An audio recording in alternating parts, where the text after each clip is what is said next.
And we've got to have the strongest military in the world, and we occasionally have to twist the arms of countries that wouldn't do what we need them to do. Nosotros podemos fijar una fecha en que el petróleo comienza a ser una materia apetecible de las grandes potencias. Podemos fijar 1911, cuando Winston Churchill, primer Lord del Almirantazgo británico, ordenó que todos los buques de la Armada Imperial pasaran de carbón a diésel. Y Venezuela se incorporó a esa danza del petróleo con fines estratégicos, porque su petróleo fue explotado por compañías de los dos grandes imperios de la época, tanto el imperio moribundo como el naciente, Inglaterra y luego Estados Unidos. Y desde 1925 hasta 1961-62, la mayor cantidad de petróleo exportado del mundo salía de Venezuela. No Venezuela, sino las compañías petroleras instaladas en Venezuela eran los mayores exportadores de petróleo del mundo. Cuando se funda la OPEP en 1960, Venezuela producía más petróleo que todos sus otros miembros. En el 60 producíamos el doble de lo que producía Arabia Saudita. Y la importancia geopolítica que determinó aquí golpes de Estado, invasiones, amenazas. Guerra. Inglaterra y Alemania atacaron a Venezuela al amanecer. La Guaira, 9 de diciembre de 1902. 15 vapores de guerra alemanes e ingleses invadieron aguas venezolanas y apresaron 6 barcos de guerra venezolanos. Las fuerzas inglesas y alemanas están desembarcando en La Guaira. Están ocupando Maiquetía y Macuto. El presidente Cipriano Castro llama a las armas. La planta insolente del extranjero ha profanado el sagrado suelo de la patria. Denuncia la proclama del presidente de la República, Cipriano Castro. Amanecer del 9 de diciembre de 1902, La Guaira. El motivo supuesto de esta agresión fue que Venezuela no había podido pagar la deuda externa, una deuda externa que venía pues desde cuando éramos colonia de España. Cuando Castro llega al poder viene con un proyecto de país que no existía, que no existió en todos los gobiernos, en todos los presidentes del siglo XIX venezolano. Él llega con una firme decisión de centralizar el poder mediante la administración, mediante un ejército fuerte que solo siga los intereses del Estado. Te llegaba información de que nos querían bloquear, de que era bueno para salir de un gobierno despótico, tirano, que era como lo hacían ver a Castro en el extranjero, te lo hacían ver como un analfabeta, también por su estatura, por su color de piel. Vemos en periódicos, en revistas francesas, cómo a través de la caricatura mundial se comenzó a ridicularizar a nuestro presidente. Las transnacionales comienzan a inyectar dinero para sacar a Castro del poder.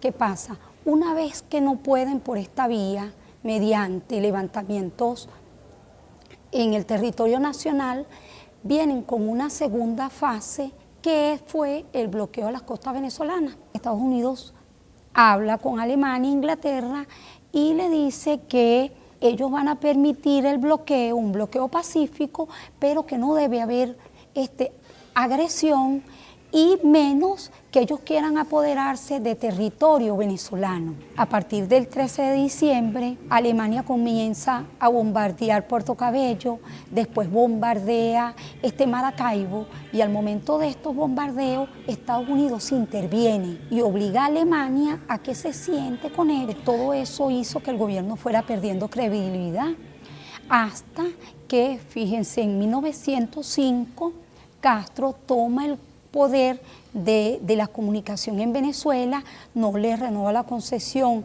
al cable francés.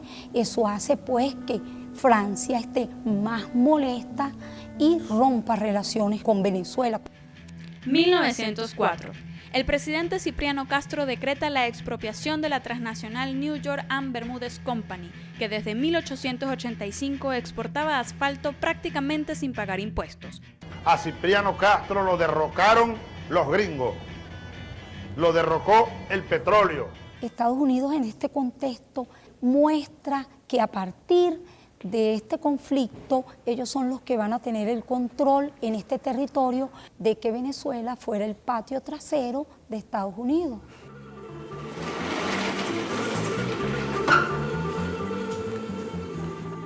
Se alza contra el gobierno comandante desconocido y se rinde por ahora.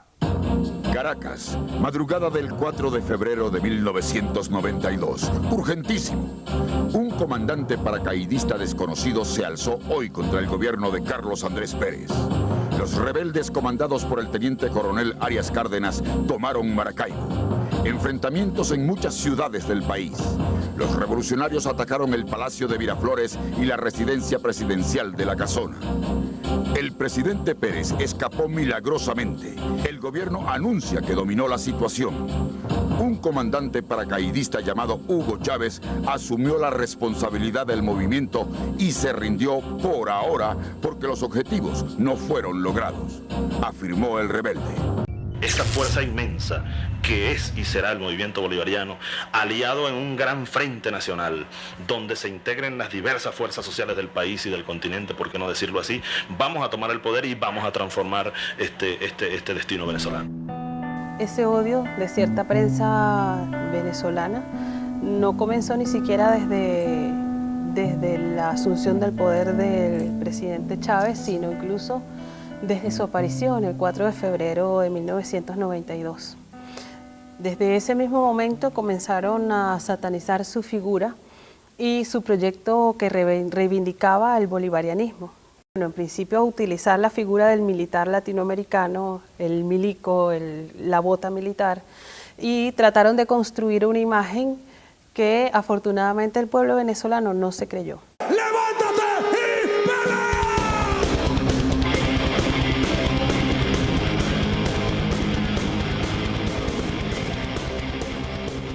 Jamás pudieron tragar la llegada del comandante Chávez. Primero porque era negro, sambo, no tenía un grado, un diplomado, ni formaba parte de la burguesía. Ya por ahí no les caía bien Chávez. El pueblo invisible lo visibilizó, los pobres, el 80% cuando llega Chávez era pobre. El 40% era prácticamente una pobreza extrema. Él le dio voz, le dio voto y le dio poder al pueblo. Eso ya era algo que no se podía tragar. Como en todo el mundo, los dueños de los medios en Venezuela son los quienes manejan el poder económico. Poder que ha perdido privilegios porque eran ellos quienes decidían, por ejemplo, quién era el presidente de PDVSA. Eran ellos quien decidía quién era el presidente del Banco Central de Venezuela o el ministro de Relaciones Exteriores. El presidente Chávez siempre contaba una anécdota que apenas asumió el poder fue llamado por los dueños de estos medios para reunirse y discutir sobre el nuevo gabinete. Y bueno, Chávez dijo que no, que les había dado un parado y ahí comenzó la guerra mediática, digamos, con más fuerza. Aquí pensaban seguir. Esa burguesía parásita se apropió durante 100 años de la mayor parte del ingreso petrolero nacional. Parásita. Era un saqueo al país. Llegó la revolución y mandó a parar. Para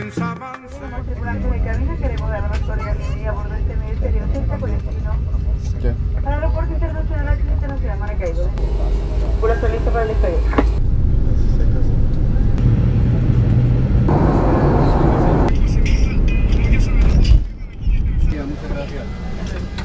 ¿Cuáles desafíos plantea esencialmente Chávez?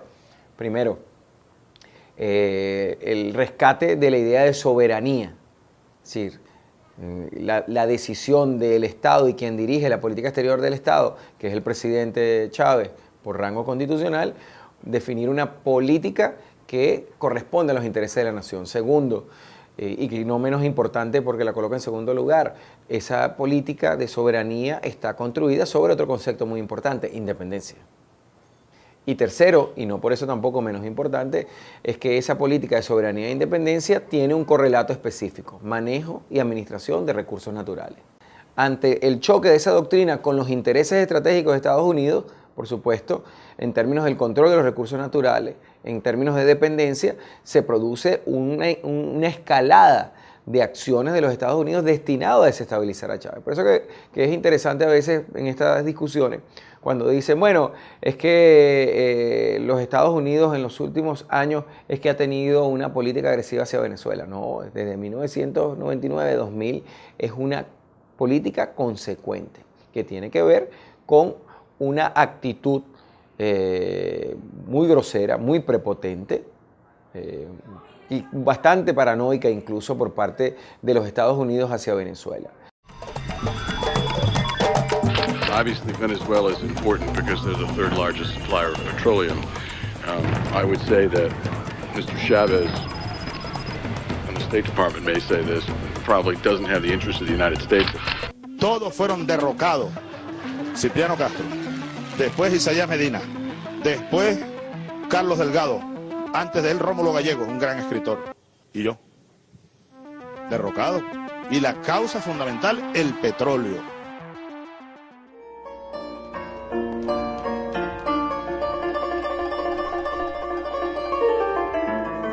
Según British Petroleum, el BP Statistical Review, el mundo hay 1.700.000.000.000 de barriles. En la OPEP está 1.216.000.000, el 71%.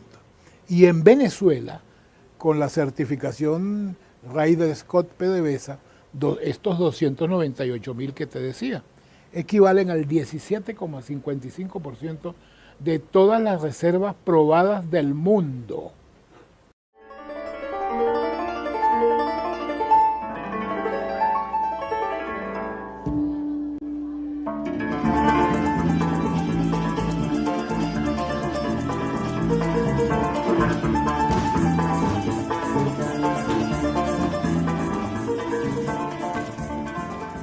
Pero el Servicio Geológico de los Estados Unidos saca una cuenta que da que nosotros somos el 28% de las reservas probadas del mundo. O sea, más de la cuarta parte del petróleo del mundo probado que se puede recuperar está en Venezuela. De eso, solo tenemos desarrollado un 4%.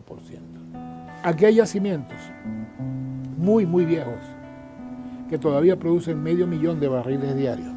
Yacimientos descubiertos en 1925, en el 56, en el 30, en el 13, en el 55, en el 57. Nosotros tenemos petróleo suficiente para producir en esos campos, sin contar la faja, unos 80 años produciendo 3 millones de barriles diarios. Nosotros tenemos yacimientos que están produciendo. Suata principal produce una cantidad gigantesca.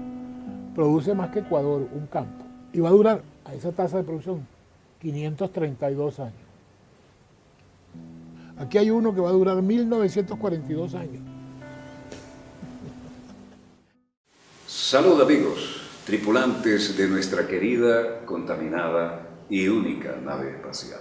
La misma que, desde la última vez que nos vimos por estos medios, ha dado otra vuelta sobre su eje imaginario y, por supuesto, sigue generando acontecimientos en pleno desarrollo. Los acontecimientos hoy están aquí en casa, en la escenografía que he diseñado y que se ha vuelto clásica, porque me toca un rol muy poco frecuente, el de ser entrevistado. La mayor riqueza petrolera del planeta no está en Arabia Saudita, ni en todos esos pequeños reinos de testas coronadas que tienen que pagarle protección a Estados Unidos para mantener la cabeza sobre los hombros y sobre los hombros la corona, ¿no? La verdadera riqueza petrolera, entre otras, está aquí en la República, hoy República Bolivariana de Venezuela. Este estrecho de Hormuz de 10-12 millas de ancho. Si uno hunde ahí un gran petrolero, se va al diablo el transporte de 42-45% del petróleo mundial. La ruta larga hacia el gran consumidor, Estados Unidos, es, como estamos viendo, por el mar de Arabia, bajar al sur de África, cruzar el legendario Cabo, subir por el Atlántico, seguir hacia el Caribe por este, y luego de 40-45 días entrarle a Texas. Pero en una situación crítica, de riesgo estratégico. La mayor riqueza petrolera del planeta está aquí, pero no está a 45 días, está de 4 a 5 días. 10-1 es la proporción. Por lo tanto, que nosotros hayamos nacionalizado soberanamente nuestras riquezas petroleras ha generado una enorme reverberancia en el sismógrafo de Washington y del Pentágono. Además, los gringos pidieron, los yanquis, ¿no?, pidieron que aceptáramos bases de ellos en el territorio nacional. Hubiera ocurrido en la Cuarta República, pero con el comandante eterno Hugo Chávez Frías se les dijo no, absolutamente no. Y entonces los hermanos, entre comillas, de la patria grande colombianos, se bajaron los pantalones 7 veces al mejor estilo del traidor Santander, con 7 bases gringas. Ahora, ¿qué pasa? Aclaremos que Venezuela no solo tiene petróleo, ¿no? Tiene minerales raros, de los que no se habla, tiene biodiversidad, que es el presente futuro, y tiene algo que probablemente justifique las guerras del futuro: agua, enorme cantidad de agua. Y desde el día que Maduro toma la presidencia, esto no ha parado, esto ha sido un golpe continuado. De hecho, cuando él gana las elecciones, no las reconoce en la oposición. A esta oposición totalmente apátrida, que funciona como un ejército de ocupación, comprando conciencias con dólares financiados por los Estados Unidos, ya sin careta, ya de frente, ya el apoyo de norteamericanos es frontal. Y bueno, todo esto nos ha embullido en esta locura que tenemos ahora en Venezuela, nunca antes vista. Esto ha sido inyectado, esto ha sido creado por estas mentes sucias, porque ustedes, por favor, vean la diferencia. Ustedes ven la marcha chavista, las marchas rojas, son tambores, alegría, cantos, esperanza, patria, y ven las marchas de oposición, odios, gritos, insultos, destrucción, quema. Aquí han quemado clínicas materno-infantiles, aquí han asesinado personas, jóvenes, entre ellos mismos, con armas de fabricación casera.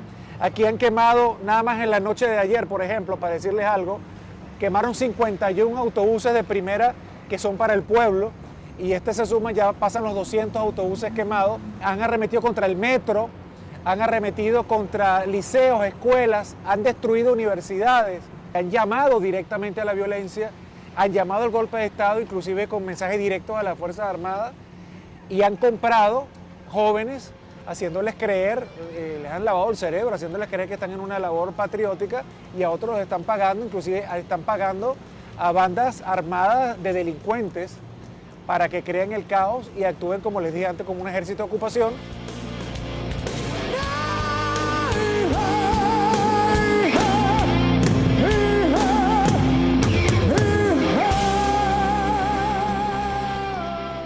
Hay una población cautiva, creyendo que ellos efectivamente están luchando por la libertad, que nosotros somos realmente un pueblo oprimido, que nosotros somos realmente un pueblo al que le han quitado todas sus libertades y que antes vivían mejor. Gente que sabe que eso es mentira, pero que ha sido engañada al punto de creerse esa falsa realidad, que con una campaña mediática como la que ha sufrido Venezuela durante 18 años, en otro país ya no estuviera el gobierno revolucionario. Hay un periodismo que no está interesado en la paz, que no está interesado en el diálogo, por ejemplo, sino que desde sus artículos, desde sus programas, intentan profundizar las diferencias que existen en el pueblo venezolano, y si no existen, generarlas, entre, digamos, los dos modelos que están en pugna: el chavismo, que ha presentado un proyecto, un modelo claro, y la oposición, cuyo proyecto es salir del gobierno revolucionario.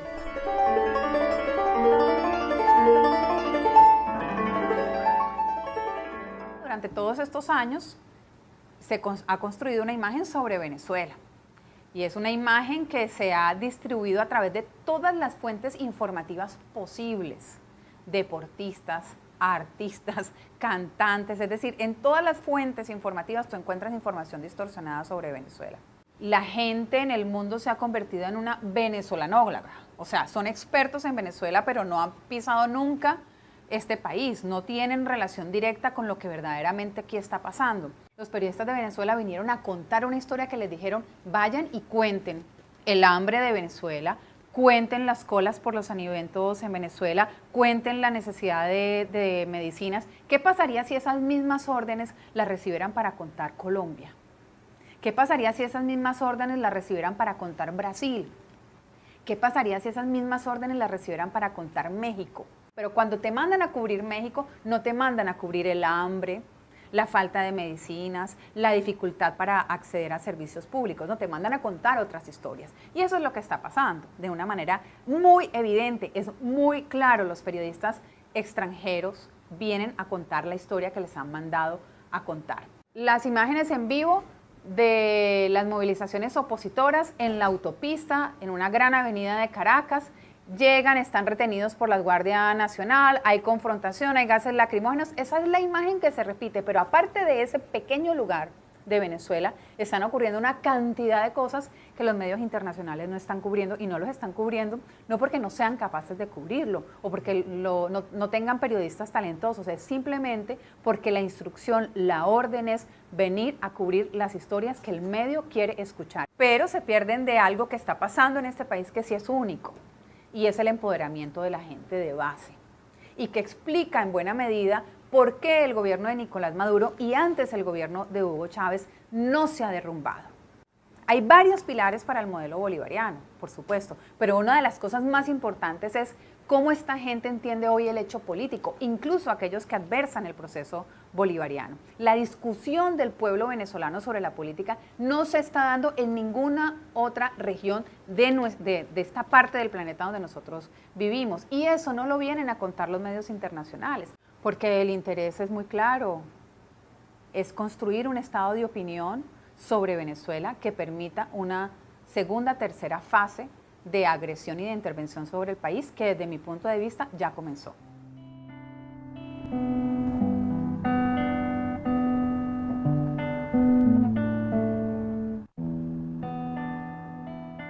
¿Por qué la oposición insiste tanto en el tema de la crisis humanitaria? Porque en el derecho internacional humanitario existe la figura de la injerencia humanitaria, es decir, un país que sufra hambrunas, terremotos, catástrofes, se produce todo una oleada de intervención humanitaria. En Venezuela no hay que hacer colas, ni están escaseando las frutas, ni las verduras, ni las hortalizas.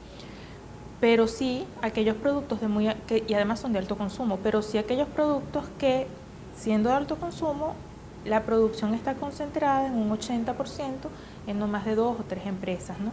Y además productos emblemáticos para la mesa del venezolano, la harina de maíz precocida, el arroz, el café, el azúcar. Nosotros estamos en unos niveles de producción relativamente altos si lo comparamos con la década de los 80, de los 90, incluso en términos per cápita.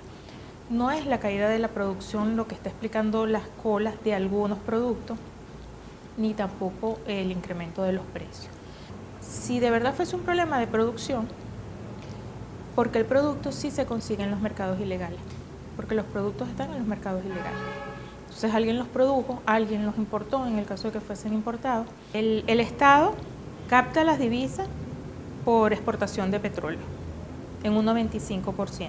Claro, el Estado le entrega a tasa preferencial las divisas al sector privado para que importe a tasa preferencial, pero cuando hacen la conversión no utilizan la tasa preferencial, utilizan la más alta que ven en el mercado. Y la más alta que ven en el mercado es la de ese mercado ilegal, desproporcionada, totalmente manipulada, que tiene un comportamiento, el patrón está asociado a los momentos electorales o de alta conflictividad política. El año 2014 se entregaron el Estado le entregó a la industria farmacéutica alrededor de 2.500 millones de dólares anuales para importar medicamentos. Ya desde el 2013 se estaba comenzando a observar la escasez de medicamentos. Ahora, el año 2004 se entregaron alrededor de 900 millones de dólares.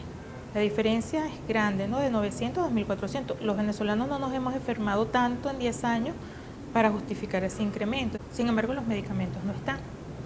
Entonces ahí es donde decimos, no es un problema de la asignación de divisas, no es un problema de la falta de recursos. Si bien los recursos del 2012 para acá han disminuido por la caída del precio del petróleo, la asignación de alguna forma se ha mantenido en términos relativamente superiores a los históricos. Es decir, no se justifica la escasez por esa vía. Todas estas agresiones económicas, que además son contra el pueblo, no son contra la economía, son contra un pueblo, tienen una intencionalidad política y generar una desestabilización social, mucho malestar, porque hay que ver lo que angustia, ¿verdad? Buscar un medicamento y no conseguirlo, que también, bueno, lo hemos venido diciendo, la guerra económica no está sola, está acompañada de una guerra psicológica y de una guerra comunicacional que la potencian.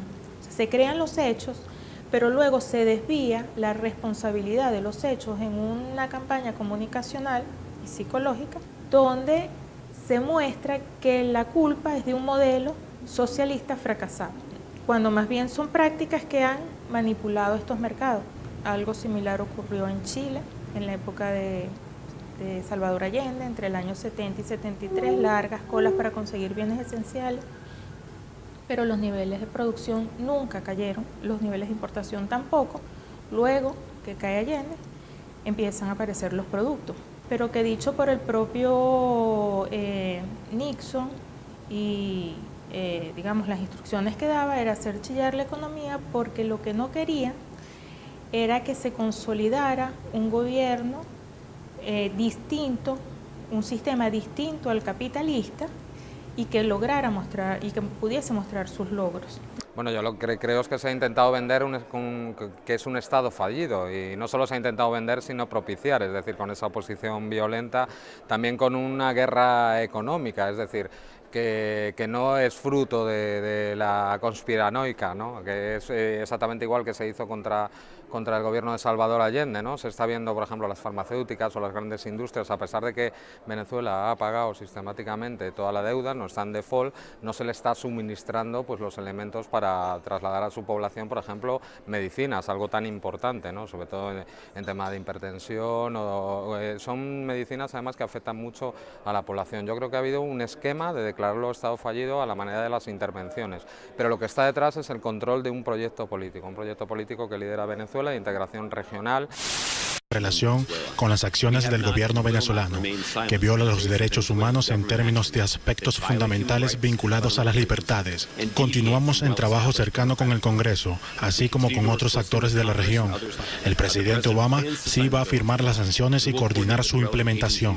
Estas sanciones representan el compromiso del Departamento de Estado y el gobierno de los Estados Unidos en apoyar al pueblo venezolano a proteger su democracia. Hay una que puede ser incluso más rápido. 2 portaaviones en el Golfo de Maracaibo. Esos tipos que vociferan como Maduro y Diosdado son una bola de cobardes porque atacan mujeres y niños. Exacto. Hay que plantarles enfrente 2 portaaviones y vamos a ver si son tan guapos como dicen con el ejército americano. Dios te enfrente. bendiga, ¿verdad? No, por favor. No, porque es que cuando uno dice, pero que se metan los gringos... No, pero por favor. Que usen la fuerza en nombre de la libertad, te dicen, oh, no. Y le preguntan, ¿se justifica moralmente asesinar al tirano? Claro, porque es que un pueblo que asesina o quien asesina a un tirano no es un asesino. Exacto. Es un patriota. Exacto. Y entonces hay que pasar a la acción. Y hay que tomar las armas de ser necesario. El hecho de que nosotros pasamos de ser un desafío en el diseño de la política exterior norteamericana a ser una amenaza. La diferencia conceptual en la formulación norteamericana entre un país desafío y un país amenaza es que un país amenaza puede incluir hasta última instancia una intervención militar. Un desafío no, implica presiones. Uno es un documento de julio del año 2015, ese mismo año, de un especialista norteamericano que se llama Robert Ellis, un asesor de inteligencia del Departamento de Guerra del Ejército norteamericano, que publica un trabajo que se denomina La inminente implosión en Venezuela y sus implicaciones para los Estados Unidos. ¿Y qué dice en ese documento Robert Ellis? Venezuela está en una situación de inestabilidad, el presidente Nicolás Maduro no tiene la capacidad de mantener el orden y la inestabilidad en Venezuela va a generar una inestabilidad en la zona y ante eso tiene que actuar los Estados Unidos. ¿Qué dice Robert Eli? Bueno, los Estados Unidos a lo mejor no tenga que intervenir directamente, pero debería de intervenir a través de sus socios, Colombia y Guyana. Bersinki también ha sido el principal auspiciante de lo que se llama la tesis del caos constructivo. ¿Qué es el caos constructivo? Generar una situación de desequilibrio económico, financiero, social, militar, para producir un reacomodo de un país no amistoso a los intereses norteamericanos o en su defecto, y esto lo quiero subrayar, producir una cesión de su territorio, al estilo de Libia o al estilo de lo que intentan en Irak con el norte de Irak y los turcos o con Turquía, o lo que están intentando con Yemen para sacar el oleoducto para permitir el trasvase de los puertos que están sobre el Golfo Pérsico. Y aquí pretende aplicarlo y se pretende aplicar a través de Colombia. Ese último informe que yo te señalo de Robert Ellis es contundente. Colombia es clave en esto. No es fortuito entonces la concreción del acuerdo de la OTAN y saldría mucho más barato si logran la secesión de Maracaibo a Colombia. Ese es el proyecto geopolítico. No puedo derrumbar al gobierno de Chávez o de Nicolás, es la tesis del secesionismo. Es muy sencillo, para explicarlo así. ¿Qué tipo de Estado opera en la frontera colombiana, del lado colombiano? ¿Y qué tipo de Estado opera o funciona o tiene competencias en el territorio venezolano?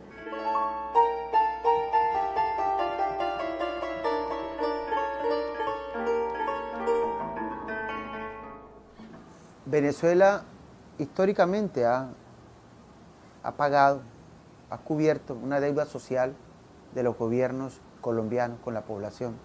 En estas últimas 2 décadas, el crecimiento nos ha llevado a considerar una población de cerca de 6 millones de colombianos. ¿Por qué se vienen los colombianos a Venezuela? En estas últimas 2 décadas, fundamentalmente, porque los procesos de orden social que desarrolla el gobierno venezolano tienen que ver con la atención al ciudadano, indistinto de su condición, de dónde haber nacido, y los colombianos se sienten mucho más atraídos y beneficiados. Uno, porque hay un escenario geográfico donde pueden llegar y van a tener la cobertura de orden social, cultural, económico, incluso político. El gobierno colombiano no ha logrado entender la dimensión o no quiere entender la dimensión de lo que significa sostener una franja de colombianos tan importante. Y el gobierno colombiano, que ha asumido el paramilitarismo como una política de Estado, ha sido coautor del proceso de desestabilización que se genera en Venezuela. Los paramilitares que vinieron aquí con objetivo de asesinar al presidente Hugo Chávez fueron paramilitares concebidos desde la expresión política organizada colombiana. No en vano, cerca de 300 parapolíticos, es decir, concejales, alcaldes, gobernadores, representantes y senadores, algunos ya condenados por la pala política en Colombia, con una relación estrecha en Venezuela. Hay paramilitares de origen colombiano en Venezuela, pero también ya hay una fase superior del paramilitarismo inducido desde Colombia con nativos venezolanos. Se asume entonces en la necesidad de ofender, de golpear, de servir de facilitador. ¿Para quiénes? Para que el gobierno estadounidense, el Pentágono, penetre Venezuela y las riquezas que son de este pueblo hermano venezolano las puedan compartir con las transnacionales. Es Colombia la punta de lanza para la penetración hacia el territorio venezolano.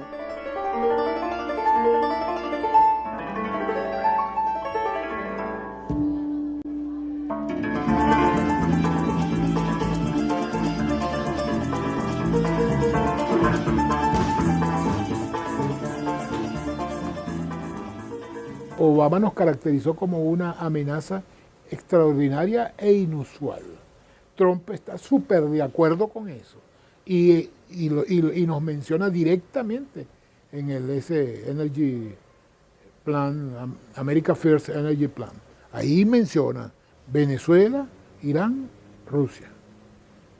Objetivos así de que Las amenazas militares son reales, o sea, no solo está, por ejemplo, en las maniobras militares que se han hecho hace poco con decenas de países, incluso países europeos, delante de las costas venezolanas, como también las declaraciones del almirante de la flota del Pacífico en el Senado, diciendo que Venezuela es un problema de narcotráfico, de terrorismo, etcétera, etcétera. La cosa que me mantiene despierto en la noche con respecto a Venezuela es si hay alguna crisis humanitaria importante, es decir, un colapso de la economía, al punto en que necesiten desesperadamente alimentos, agua y cosas como esas. Y entonces podríamos reaccionar a eso, y lo haríamos. Ahora, cuando no puedes tumbarlo desde adentro y se genera una crisis, entonces humanitariamente, para evitar una crisis humanitaria, para evitar derramamiento de sangre más grandes, para evitar que se extienda esto a países vecinos, aparecen gente de buena voluntad que dice esto es un problema de seguridad hemisférica y hay que actuar ya. Porque tenemos la verdad de nuestra parte y no vendrán unos asaltantes de la oligarquía interna de la derecha extremista con el guión escrito por el Departamento de Estado a asaltar el poder político de Venezuela. Se equivocaron con nosotros, se equivocaron de país. Un gobierno que respete a los pueblos de América Latina, a la América de Simón Bolívar, carajo. Váyanse al carajo, yanquis de mierda, que aquí hay un pueblo digno.